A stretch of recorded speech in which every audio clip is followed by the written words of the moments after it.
Portfolio क्या होता है गाइज, मैं इसके बारे में आज आपको डिटेल में बताने वाला हूँ इस वीडियो में, तो वीडियो को बिल्कुल स्किप मत करना, वीडियो को कंप्लीट देखना, तभी आप समझ पाएंगे पोर्टफोलियो क्या होता है और पोर्टफोलियो के बेनिफिट्स क्या होते हैं, एडवांटेजेस क्या होते हैं। तो ये सारी चीजें मैं आपको कवर करके दूंगा इस वीडियो में। तो गाइज मैं सीधा आता हूँ पॉइंट पर, आपको बता दो कि पोर्टफोलियो क्या होता है। पोर्टफोलियो को अगर मैं डिफाइन करूंगा इस, तो पोर्टफोलियो का मतलब होता है किसी भी स्पेसिफिक इंफॉर्मेशन को कलेक्ट करके रखना।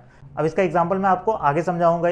फिलहाल आप इतना समझिए कि कोई भी स्पेसिफिक इन्फॉर्मेशन को अगर आप कलेक्ट करके रखते हैं तो उसे कहते हैं पोर्टफोलियो। पोर्टफोलियो गाइज बहुत तरह के होते हैं। ये चैनल जो है गाइज मेरा वो स्टॉक मार्केट, इन्वेस्टमेंट, बिजनेस के ऊपर है, तो मैं सीधा इसमें आपको इसी से रिलेटेड यानी फाइनेंस से रिलेटेड जो पोर्टफोलियो होता है उसके बारे में आपको बताऊंगा। गाइज अगर मैं फाइनेंस की बात करूँ तो फाइनेंस में गाइज बहुत तरह के पोर्टफोलियो आते हैं, डिफरेंट टाइप्स के पोर्टफोलियो हैं। जैसे एग्जांपल के लिए मैं आपको बताऊं कि म्यूचुअल फंड जो होते हैं उसका पोर्टफोलियो अलग होता है, इन्वेस्टमेंट पोर्टफोलियो कोई अलग बनाता है, उसके बाद रिटायरमेंट पोर्टफोलियो अलग होता है। ठीक है, बहुत सारे टाइप के पोर्टफोलियो हैं। अब जैसे कि मैंने आपको बताया कि मैं आपको एग्जांपल देकर समझाऊं कि पोर्टफोलियो क्या होता है, तो एक एग्जांपल लेके चलते हैं गाइस, इन्वेस्टमेंट पोर्टफोलियो। ठीक है, अब इन्वेस्टमेंट पोर्टफोलियो, इन्वेस्टमेंट का मतलब भी आप समझ रहे हो कि अपना किसी चीज को इन्वेस्ट करना। अब इन्वेस्ट लोग क्यों करते हैं? इन्वेस्ट करते हैं लोग बेनिफिट्स के लिए, ताकि उन्हें जो भी इन्वेस्ट कर रहे हैं उससे दुगना आए या तिगना आए या कम से कम 1.5 गुना तो आए ही आए, यानी कुछ पैसा उनसे ज्यादा है जितना वो इन्वेस्ट कर रहे हैं। अब इन्वेस्टमेंट का मतलब समझ गए। अब पोर्टफोलियो का मतलब जैसे कि मैंने आपको बताया कि collection of some specific information, यानी किसी इन्फॉर्मेशन यानी कुछ स्पेसिफिक इन्फॉर्मेशन को कलेक्ट करके रखना। ठीक है, वो होता है हमारा पोर्टफोलियो। यानी इन्वेस्टमेंट पोर्टफोलियो का मतलब ये हो गया कि आप जितने भी चीज़ें को इन्वेस्ट कर रहे हैं, ठीक है, उसकी एक इन्फॉर्मेशन को इकट्ठा करके रखना। अब इसे और अच्छे से समझाता हूँ गाइस मैं। जैसे गाइस मैं अपना एग्जांपल लेकर आपको बताता हूँ कि मैंने म्यूचुअल फंड में 1 लाख रुपए इन्वेस्ट किए, प्रोविडेंट फंड में 1 लाख रुपए इन्वेस्ट किए, स्टॉक मार्केट में 1 लाख रुपए इन्वेस्ट किए, उसके बाद मैंने फिक्स डिपॉजिट में 1 लाख रुपए इन्वेस्ट किया, यानी टोटल जो इन्वेस्टमेंट था मेरा वो 4 लाख रुपए का था। तो ये जो इन्वेस्टमेंट गाइस, इन्हें मैं इनकी जो इन्फॉर्मेशन की मैंने कहाँ कहाँ कितने इन्वेस्ट किए वो सबको एक जगह कलेक्ट करके रखना ही पोर्टफोलियो बन जाता है हमारा, यानी इन्वेस्टमेंट पोर्टफोलियो। यानी मैंने जितना इन्वेस्टमेंट किया और जितना मुझे प्रॉफिट हुआ, जो भी इन्वेस्टमेंट में लॉस हुआ या प्रॉफिट हुआ, सबका एक रिपोर्ट कार्ड टाइप का होता है। ठीक है, वो कलेक्ट करके रखना है, उसे हम कहते हैं इन्वेस्टमेंट पोर्टफोलियो। यानी पोर्टफोलियो एक तरह से मान लीजिए कलेक्शन है। अब बात करते हैं गाइस कि इसका बेनिफिट क्या होता है, एडवांटेज क्या होता है।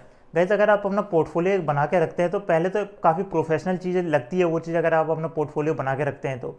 और सेकंड बेनिफिट इसका ये होता है कि आपको पता रहता है कि हाँ आपने किस में कितना इन्वेस्ट किया है, उसका कितना प्रॉफिट हो रहा है, उसका कितना लॉस हो रहा है, ये सारी चीज़ें आपको पता रहती है। उस हिसाब से आप अपना अगला एक्शन ले सकते हैं, कितने % रेट से आप इन्वेस्टमेंट और करना चाहते हैं किसी चीज़ में या नहीं करना चाहते, वो सब चीज़ का एडवांटेज आपको मिलता है, बेनिफिट आपको मिलता है, क्योंकि वो पता चलता रहता है आपको कि आपके इन्वेस्टमेंट का रिएक्शन क्या आ रहा है, यानी रिजल्ट क्या आ रहा है। अब गाइस बात करते हैं इसमें कि काफ़ी सारे लोग बोलते हैं कि इसमें डाइवर्सिफिकेशन क्या होता है। डाइवर्सिफिकेशन का जो रूल है गाइस वो वॉरेन बफेट ने दिया था। उन्होंने कहा था गाइस कि don't put your all eggs in one basket.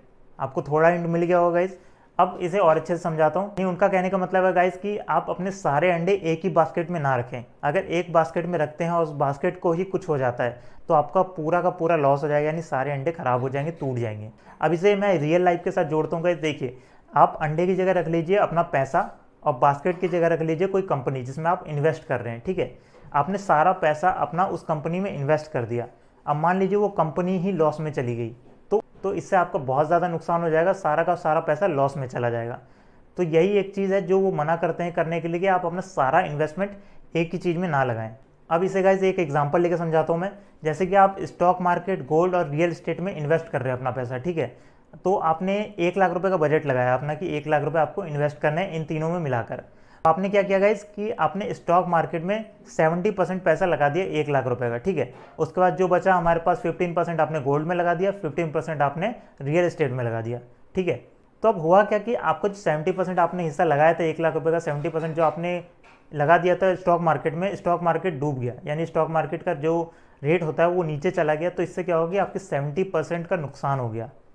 अगर आपका रियल एस्टेट और जो गोल्ड है हमारा, अगर वो इंक्रीज भी होता है, उससे आपको फ़ायदा भी होता है, तो उतना फ़ायदा नहीं हो पाएगा जितना आपका इससे लॉस हो गया है। चीज़ है गाइस, इसी चीज़ को समझना है कि आपको इन्वेस्ट करना है, लेकिन एक ही में ज़्यादा पैसा नहीं लगाना है, यानी एक ही चीज़ में आपको ज़्यादा इन्वेस्ट नहीं करना है। अगर आप 1 लाख रुपये इन्वेस्ट कर रहे हैं गाइस 3 चीज़ में, तो आपको 50-50 करके, नहीं तो 30-30 करके ऐसे लगाना है कि अगर आपको लॉस भी हो जाए, यानी बैलेंस करके चलना है। अगर आपको लॉस भी हो जाए तो आपको ज़्यादा फर्क ना पड़े उस चीज़ से। तो गाइज ये होता है डाइवर्सिफिकेशन रूल। तो उम्मीद करता हूँ गाइज आपको समझ आया होगा कि पोर्टफोलियो क्या होता है, पोर्टफोलियो कितने टाइप के होते हैं और पोर्टफोलियो के एडवांटेजेस क्या होते हैं और डाइवर्सिफिकेशन रूल क्या होता है इन्वेस्टमेंट पोर्टफोलियो में। उम्मीद करता हूँ गाइज आपको वीडियो अच्छी लगी होगी। मिलते हैं गाइज नेक्स्ट वीडियो में।